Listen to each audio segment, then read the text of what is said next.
Have you ever heard the tale of the king blue shark? No, not the kind you see on nature documentaries, swimming deep in the ocean. This was King Blue, a magnificent royal shark who, strangely enough, walked on 2 feet.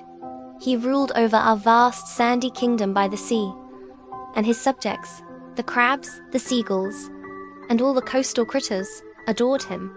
But one day, a strange gloom fell over the kingdom. King Blue was sick, not with a shark cold or a fin ache, but with a deep, unshakable sadness. The royal chefs brought him the finest delicacies the ocean had to offer. Plankton platters, exquisite kelp salads, even sushi made by the most skilled octopus chefs. But King Blue just sighed, shaking his regal head.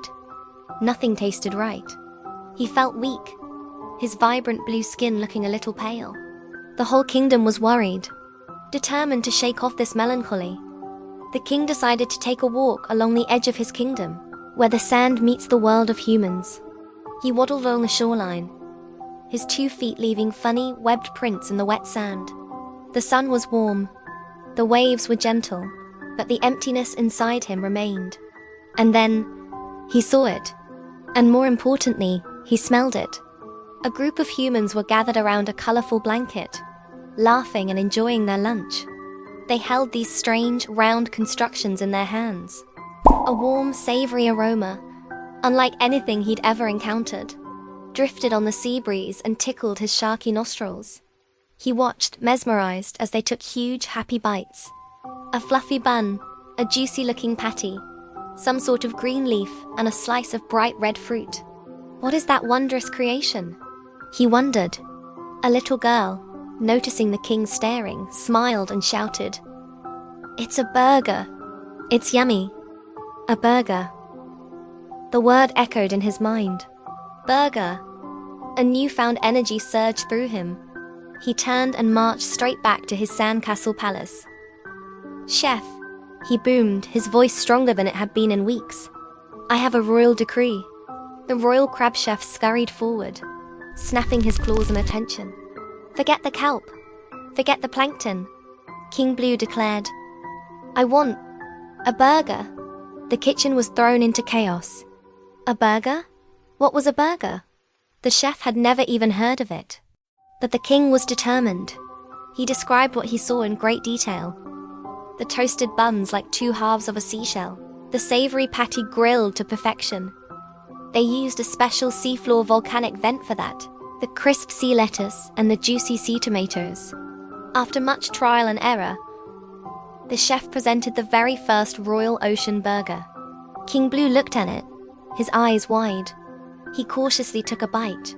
Sound of a satisfying, magical crunch. Oh, my gosh, it was perfection. The combination of flavors exploded in his mouth. The savory, the fresh, the soft, the crunchy. It was everything he never knew he needed. He gobbled it down in seconds and immediately ordered another. And another. Color returned to his cheeks, his energy came flooding back. The burger hadn't just filled his stomach. It had healed his soul. He wasn't just a king anymore. He was a king who had discovered the meaning of life. And it was a cheeseburger. But King Blue was a generous ruler. This overwhelming joy, this culinary enlightenment, was too good to keep to himself. He couldn't let his subjects, or even the humans who had inadvertently saved him, live without experiencing this magic. So, he issued his greatest decree yet. He commanded his chefs to work day and night, transforming the royal kitchens into a massive burger factory. They grilled thousands upon thousands of patties. They toasted mountains of buns. They gathered fields of sea lettuce. And then, in a grand gesture of gratitude and joy, King Blue Shark stood at the edge of his kingdom and launched the Great Burger Giveaway. He gave burgers to his fishy subjects, who nibbled on them curiously. He gave them to the humans on the beach, who were stunned to be handed a perfect burger by a 2-footed shark. Laughter and delight filled the air. From that day on, King Blue wasn't just known as the king who walked on 2 feet. He was known as the Burger King of the Sea. The monarch who discovered that sometimes the cure for a heavy heart isn't found in a royal treasure chest, but between 2 fluffy buns. Music swells and then fades out with the sound of a gentle wave.